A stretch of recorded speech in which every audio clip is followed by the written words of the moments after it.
Welcome to part 2 of our 3-part series on Joe Maddon. We talked about some of Maddon's famous Maddenisms in part 1, but we saved one for this episode, which we'll dedicate almost the entire episode to, and that Maddenism is, don't mess with greatness. In other words, don't get in the way of guys being great athletes, great competitors. It sounds obvious, but it's not. In today's sports environment, there's so much data, content, advice, etc., that sometimes we stifle that very pure instinct in players. There are some great stories to that end in this episode with big-name athletes that I think you'll enjoy. Maddon believes that messing with greatness is a fireable offense, and he still sees it all over the game. And man, did I love learning about how he just let Shohei Ohtani go out there and play both ways and be a competitor and an athlete, and how he overrode data and analytics and even baseball convention itself at one point to allow Jake Arrieta to pitch a complete game even though they had an 8-0 lead. But how that bold move had unbelievably positive knock-on effects for Arrieta, culminating in a Cy Young Award, not to mention a World Series ring. So we're going to get into all that. We're also going to cover what Maddon views as the most important part of managing relationships and trust. We'll discuss his takes on that and how he views it as something that's always been important, but that is something that's even more important now in this data and analytics era. If you find value in what you hear today, I'd massively appreciate if you follow the show or review it wherever you get your podcasts, or email me at thecoachespodcast@icloud.com. I'd love to get to know whoever's listening out there. Without further ado, let's jump into Maddon's brilliant views on not messing with greatness. This is the Coaches Podcast. Okay, probably my favorite Maddenism in this book is don't mess with greatness. There are two phenomenal examples in here about how he managed Shohei Ohtani and Jake Arrieta that are just too good not to cover. But I love this concept. Don't interfere with greatness. I think it's just one of those things that was central to Maddon's success, especially when you get guys all tied up by analytics and data and what the front office does and is mandating. But there's an instinct in here that I think elite players crave and need, and that we castrate to an extent in today's analytics era. And that would be just playing like you were born to play, to being in the zone, to not worrying about launch angles or pitching deliveries or the third time through the order, but rather being allowed to be that puffed up, confident athlete that's able to go out there and show dominant stuff, and that's just able to go out there and compete. And I think Maddon proves to an extent that there's a big psychological effect and benefit that can have legs with this. That's an intangible that you can't totally measure, but that has knock-on effects for a guy throughout the season when you take those limiters off him and just let him go be human. Let him go be that athlete and exude that greatness that got him to the big leagues in the first place. So let's talk about that example of Shohei Ohtani. Maddon in the book says, when you coach a guy like that, you have to create a higher level of discipline and decision making. But if you ever interfere with the genius of an instinctive player, I don't care what sport it is, shame on you. To me, that's the most fireable offense when guys do that stuff, and I've seen it. And by the way, he's calling Shohei a baseball genius here. He says he's only encountered a few baseball geniuses in his day. Shohei was one. He named Jim Edmonds as another. Mike Trout, Javi Baez, guys with just out-of-this-world innate baseball instincts and ability. And so as I mentioned earlier, Maddon took over the Angels in 2020, and the book says before Maddon arrived, the Angels were handling Ohtani with kid gloves. And it sounds like it wasn't working out too great. I mean, just listen to the micromanagement they had Shohei under when Maddon arrived. They, the Angels, used complex data to monitor his energy levels, his sleep, his soreness, and nutrition, right down to tracking how many times he dove back to first base on a pickoff attempt to decide when he should play and when he needed a day off. A deviation of as little as 5% in his energy level would cause the Angels to issue a yellow light of caution on his use. In the name of proactive load management, Ohtani typically didn't hit the day he pitched, or the day before that, or the day after. Ohtani won the American League Rookie of the Year award in 2018, but he played only 104 games and blew out his elbow. The next season, 2019, he was troubled by a chronic knee condition that required off-season surgery. His slugging percentage dropped to 59 points. So this makes me think of one of my favorite sayings, the path to hell is paved with good intentions. You think you're doing the right thing, be it as a coach or a parent, but you're really smothering and you're really stifling and you're not allowing oxygen there or the person to find their own way or to allow things to just find their natural place. We as humans are great at this, right? And by great, I mean terrible. We want ourselves to be the answer to all things, and it depends on personality type, but many of us just aren't great at allowing things to be. And sometimes a player or a kid doesn't need to be optimized,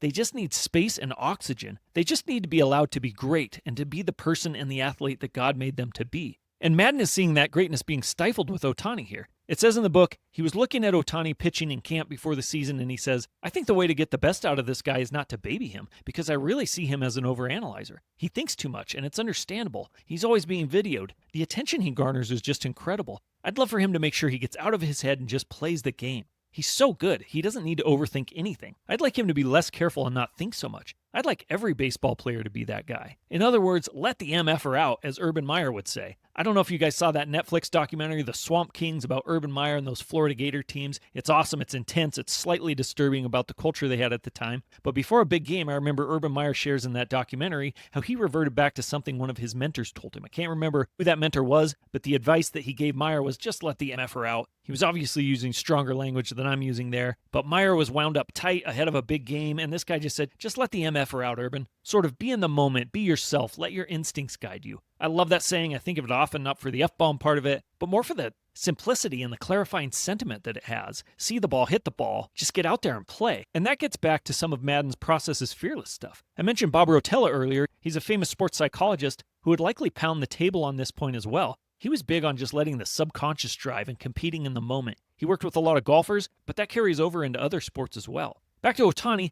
he goes on to have a terrible first start pitching in 2020. Remember, this guy's a two-way player, which is insane. But despite all the coddling the Angels had him under, he can't find the zone, he doesn't get the first 6 hitters out, and Maddon has to pull him out of the game. But this gives Maddon a drive and bolsters his belief to go the other way with how they're handling him. Maddon continues in the book with some beautiful stuff here. He says, in my opinion, the solution to all of this is to just let him play. Just let him go. Let him play the field, let him pitch. Don't be restrictive. Let him be a baseball player. Because when he's not, his mind has way too much stuff to think about. And I do believe that might be getting in the way. I think he needs more rather than less right now. I think he needs to be an athlete. I think whatever he can do to prevent from having idle time to think about everything would be wise. So, hello emotional intelligence on the part of Joe Maddon. Hello high empathy. This stuff matters. Having empathy for what your players need as a human matters immensely, and this proves it. And Maddon was great at it. I don't think a lot of people understand this, or at least understand it in a deeply intuitive manner, because I think it's just one of those things you can't teach, right? I mean, some guys have that empathy bone and some guys don't.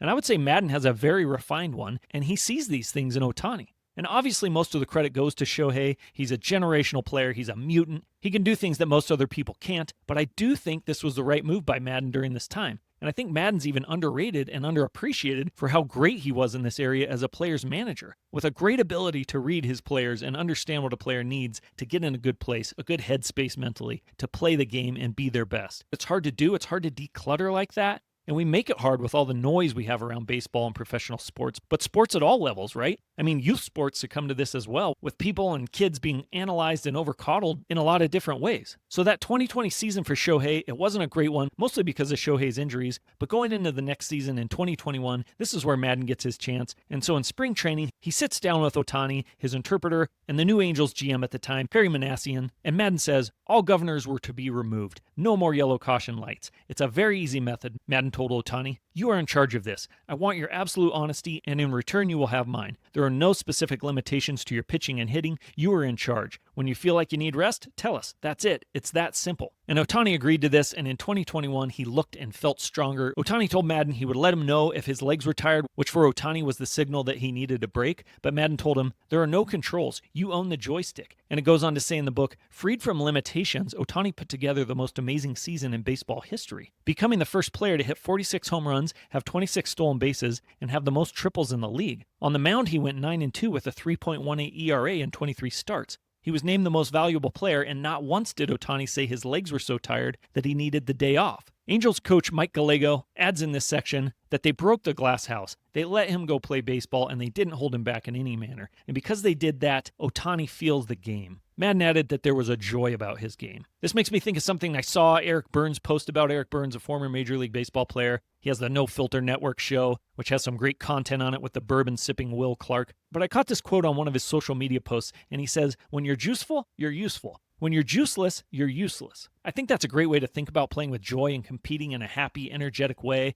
and as just an athlete, as just a kid having fun. And lastly, in this section about Shohei, a fun fact to throw out there, because it's just great to know the human side of this guy, and perhaps it's proof that you don't open a hatch on the back of his head and see a motherboard in there because he's an android. Maddon says, he's got a great sense of humor and is always laughing and joking easily. The guys on the team love him. They really appreciate his abilities, but it's also because he's so respectful and humble. He does it in the right way. He's easy to like. Nothing about him is contrived. He's got that high-pitched giggle, and whenever you hear it, everything is right in the world. So the rumors are true. Not only is Shohei a mutant baseball player, but he's respectful, he's kind, he's a good teammate, and a contagious personality. God gave that guy just a couple of gifts. There's another great don't interfere with greatness example in the book with Jake Arrieta and with pitchers and allowing them to pitch complete games, and it gets into a little bit of the ways Maddon looks at data and analytics. As I mentioned earlier, he likes analytics. He loves how they can inform things, but he's also a big believer on gut, on an informed gut, and on his cache of managing experience and the things he's seen firsthand and touched noses with in the game, if you will.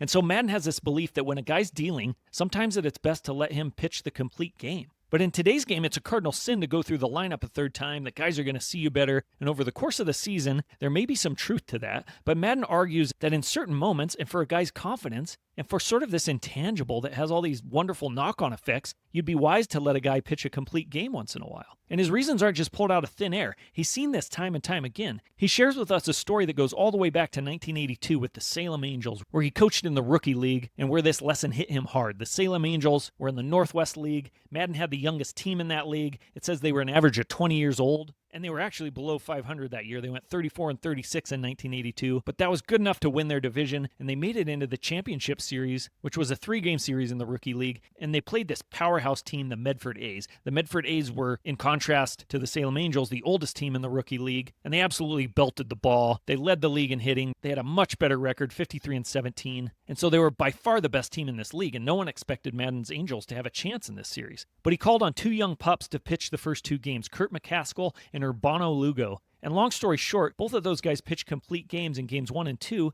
and they clinched the 3-game series. They win. It's a huge upset. Maddon talks about in this book how he goes on to have a lot of big victories, the 2016 curse-breaking Cubs World Series being one of them, but that this win against the Medford A's was perhaps one of the sweetest. And it was one of those that was out of the limelight, but they upset this powerhouse team in the Northwest League, and he says in there how the team stayed in the pool that night, and there was a lot of drinking going on, and he just says it was one of his greatest moments in baseball. But on allowing to let those guys pitch complete games, Verducci says in the book, in today's game, it might be a fireable offense to allow a 21-year-old pitcher in his first pro season to throw a complete game with 12 strikeouts. But he also goes on to say Maddon believed McCaskill could become a better pitcher without artificial boundaries placed on him. Maddon's quote on this in the book is, "It's rookie ball, he's a first-year guy, he's from Vermont, he's a hockey guy, and I let him go." You know what that does to his self-confidence? That's why I say don't interfere with genius. Don't interfere with greatness. You don't know what someone is capable of when you start putting restrictions on people based on what you think. You think if you let him do this, he's going to get hurt? You think if he throws 10 extra pitches tonight, he's going to get on the injured list? Wow, Maddon says, that's the kind of thinking that really bothers me. Not a little bit, a lot. When guys get hung up on that pitch count number, it bothers me a lot, Maddon says. And it played out beautifully for the Salem Angels and the professional careers of McCaskill and Lugo as well. They did not get injured. McCaskill went on to pitch 12 years in the majors, and Lugo went on to pitch 6 years in the bigs. Perhaps the most potent of all these complete game stories is the story of Jake Arrieta, who when Maddon was with the Cubs, obviously Jake Arrieta was an absolutely critical piece of winning that 2016 World Series and all the success they had around that time. He was a Cy Young Award winner in 2015. But in the book, it chronicles how they saved Jake Arrieta from Baltimore, where they were messing with his delivery and things weren't going well for him. And Maddon encouraged him to go back to his cross-body delivery. And again, this gets back to something Maddon got from his mentor with the Angels, Babalu, how he's very careful not to mess with a guy's mechanics because that's probably just how that guy's body works naturally. So again, you just see these themes with Maddon and his intelligence and not forcing himself onto situations and of being empathetic and observant and not thinking his methods are always the solution. It makes me think of golf, how there's a textbook way to swing a golf club, but very few people can do it that way. And so with pitching, it's probably not dissimilar, where there's a lot of different ways your muscular skeletal structure can work and a lot of different ways a guy can be an effective pitcher, but a lot of people mess this up, even at the major league level. You've got pitching coaches or organizations trying to make everyone look like this textbook Mark Pryor type of pitcher when not everyone's going to pitch that way. And so this was the first key with Arrieta when they did this, allowing him to go back to what was natural to him, to this cross-body delivery. And with that freedom, things really started to take root for Arrieta, and he started to pitch well. And on June 21st, 2015, in a game against the Twins, Arrieta is dealing. He's pitching a shutout, and the Cubs offensively blew open the game in the top of the 8th, and they were up 8-0. So convention, more than convention, would say, take this guy out. He's done his job. You have a huge lead, but Maddon sends him back out there for 18 more pitches in the bottom of the 8th and 12 more pitches in the bottom of the 9th. And Arrieta continues to deal in those innings, and he ends up throwing a 4-hit, no-walk shutout, just a gem of a game. But it says that Cubs president Theo Epstein could not believe it. He was angry, it says in the book. It says he thought, how could Maddon allow his pitcher to run up 122 pitches with an 8-0 lead? and Epstein called out Maddon for being cavalier. Maddon says in the book, he, being Theo, couldn't understand why I would let him go all the way. I explained it to him. I said, Theo, let me explain this to you right now. The answer traced all the way back to 1982. And so Maddon tells Epstein that story about McCaskill and Lugo and the 1982 Salem Angels that I just told you, and that deep belief he has about not interfering with greatness. It says in the book, Maddon had been banking on the confidence from throwing a shutout, not just 7 strong innings, and that confidence catapulting Arrieta. It did. It began one of the greatest pitching runs of all time. Starting with that game, Arrieta went 16-1 with a .86 ERA in 20 starts. When Maddon gave him the ball in the winner-take-all wildcard game at Pittsburgh, Arrieta delivered one of the greatest pitching performances in postseason history. Never looking for bullpen help, Arrieta threw what remains the only postseason shutout with no walks and double-digit strikeouts. He fanned 11 Pirates. This 2015 Jake Arrieta went on to win the National League Cy Young Award, and as Verducci says, how could any set of data account for what that game did for Arrieta? It could not. And Maddon adds, these are the kind of things that if you're sitting upstairs, yes, or if you're playing fantasy baseball, yes, and if you're purely working on the percentages and you think that by the end of the year it will work out in your favor because it's a large sample size, then yes. But there's momentum to be attained and momentum lost individually for the pitcher and momentum for the team. When you don't win that game because the percentage is said to get him out, you lose more than that game. So I think this is key. His reason for leaving those guys in is all about momentum, and it's all about not stifling greatness, not bridling those guys, and just letting them go out there and be the athlete and the competitor that they are. And there's an intangible there that you can't put data around what that does to a guy's confidence, but it's there. And in Maddon's own words, he says, it's just a big, big part of what we do in baseball, and it's not calculable. It's definitely not calculable. It's absolutely there. It's feel, man. I love that, and I think that's just so important for all sports today. Maybe especially baseball, but all of them. No one wants this sanitized version of the game, as it says in the book.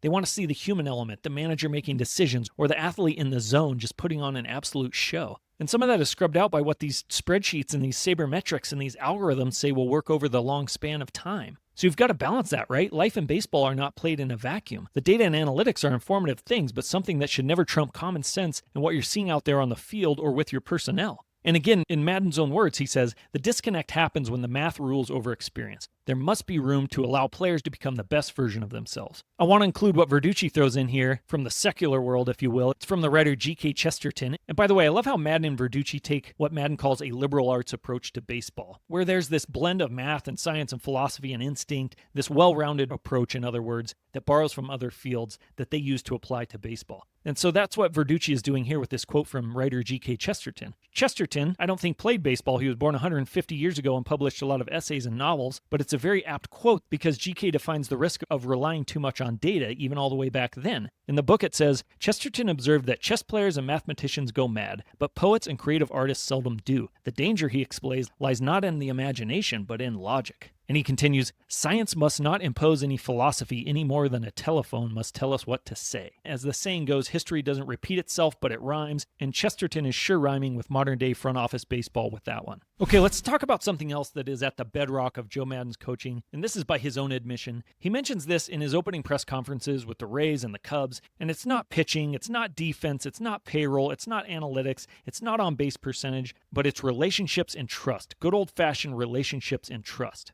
And speaking of borrowing from other fields or a liberal arts approach to baseball, this reminds me of how Albert Einstein would define intellect. Obviously, Albert Einstein was otherworldly at distilling complex subjects. I'm not smart enough to know exactly what he meant when he distilled a whole theory of relativity down to the simple formula E=mc², but that's a classic example. And I would say that Maddon, in his own way, distills professional baseball management down to his own formula, that formula being relationships and trust. Einstein would say there are 5 levels to intellect, and they are ascending. 1, someone who's smart. 2, someone who's intelligent. 3, someone who's brilliant. 4, someone who's a genius. But 5, which is the highest level of intelligence according to Einstein, is simplicity. Einstein is quoted as saying, if you can't explain it simply, you don't understand it well enough. So you have to have this deep down, almost unconscious competency of a subject and intuition for it to be able to distill something down to its core, to explain it to an 8-year-old type of thing because you understand it that well. And so in baseball, there are a million metrics you can study. There are a million techniques and plays and situations, and you can employ a million specialists and nutritionists and trainers and hitting coaches. So where does a manager begin amongst all that? Where does he put his priorities? For Maddon, drawing from his nearly 5 decades in professional baseball, He boils that all down to relationships and trust. This is his level 5 simplicity level of intelligence. So it says in the book, at his opening press conference with the Cubs, when the media wanted to know what sort of leadership style he intended to bring to the club, he said, "We can sit here and talk about mechanics, hitting mechanics, base running, whatever you want, but it really comes down to personal relationships and trust." And because what happens then, when you get to that point, now you can really have constructive criticism flowing back and forth. And when you get to that point, that's when really good things occur. And he goes on with this point. He says, the selling point here are the people. You have to be aligned with the people you want to be aligned with. You have to want to show up every day and work with a certain group of people. That matters more than anything to me. It's about getting to spring training, getting to know everyone, building relationships, developing trust, getting all that stuff working, man, then really magical things can happen. So again, to me, he's distilling it there. He's simplifying the game. He's simplifying the job of managing. And in baseball, this pendulum has swung so much to the data and analytics side, sort of being this filter through which everything runs, but Maddon still believes in relationships and trust. And I agree with that because there are still humans with their hands on the controls of these games, right? It still matters to get to know these guys. It's the whole people don't care what you know until they know that you care thing. But also it's just plain old investing and getting to know your personnel. Another theme I love about great coaches is that they're smart about working from the bottom up. They don't lord their thoughts and views and have this one-trick pony way of coaching that they try to force every group to comply with.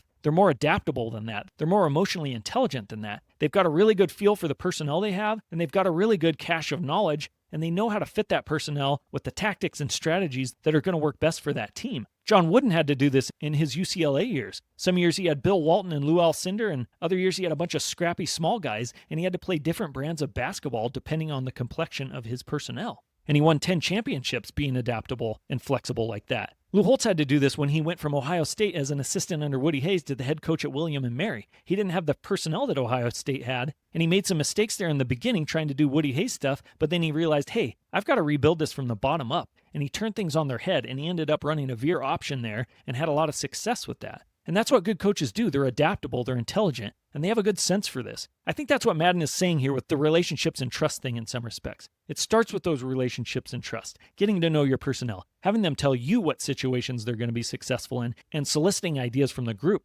because sometimes that's where the best ideas come from. I can't remember if it was in this book or somewhere else, but I want to say it was this first and third coverage that the Cubs were working on, or a bunt coverage or something like that. And Anthony Rizzo changed the way Joe Maddon looked at it. And Joe Maddon, despite his decades of baseball experience, had to agree with Rizzo. But Rizzo was able to provide that input because of the culture they had, because he knew Maddon would listen and would be genuinely open to hearing from Rizzo on that. And that's a sign of a really good and healthy culture, one that can be incredibly powerful because the players feel ownership. Just like in a business, they start acting like an owner as Rizzo was doing there. And that can be this crazy, powerful, multiplying force that takes a team and an organization from good to great. I think that's why Maddon got guys to play better under him, because they had more freedom, because he got to know them, and so he had good instincts about how to set them up for success. It's really interesting to note that Maddon's always thought that relationships and trust were a big deal, but that he thinks they're even more important now. And so do other veteran managers like Bruce Bochy of the Giants. Maddon and Verducci have Bochy quoted in this book as well as saying, "You need a different style of leadership today. A manager has to sell what the front office is doing with the analytics and things like that. You can't just tell a guy what to do. That's why relationships are so important." Bochy says, you have to put your arm around that guy and explain why you pinch hit for him. You think Earl Weaver would have done that?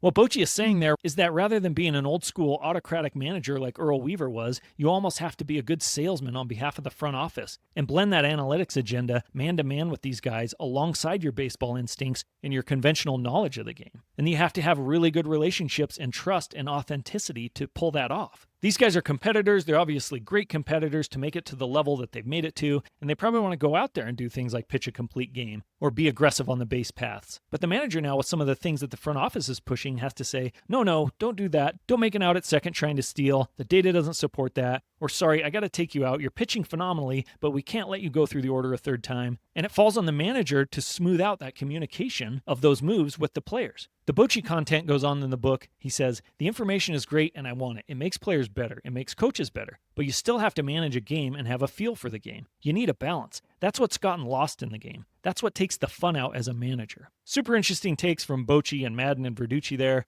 They all recognize the need for data and that the information is great, but Maddon and the rest of them also pine to have a little bit more of manager instincts and judgment calls in the moment be more a part of the game again. That'll do it for part 2 of 3 on Joe Maddon. I love the stuff in there today about not messing with greatness. For our final installment, part 3, which will be out in a couple of weeks, we get to pour over an awesome and insightful moment, Maddon's thought process regarding the pitching decisions in Game 7 of the 2016 World Series, one of the most high-stakes baseball games ever. We'll also get incredible behind-the-scenes content, if you will, from Joe Maddon and Theo Epstein about that unbelievable locker room moment where Jason Hayward rallies the troops. It's from that very same game, and in my opinion, turned the tide for them and was the crucial inflection point that won that 2016 World Series for the Chicago Cubs. It's the story of how team chemistry and brotherhood can carry you places no group of individuals can get on their own. We'll see you then. Thanks for listening.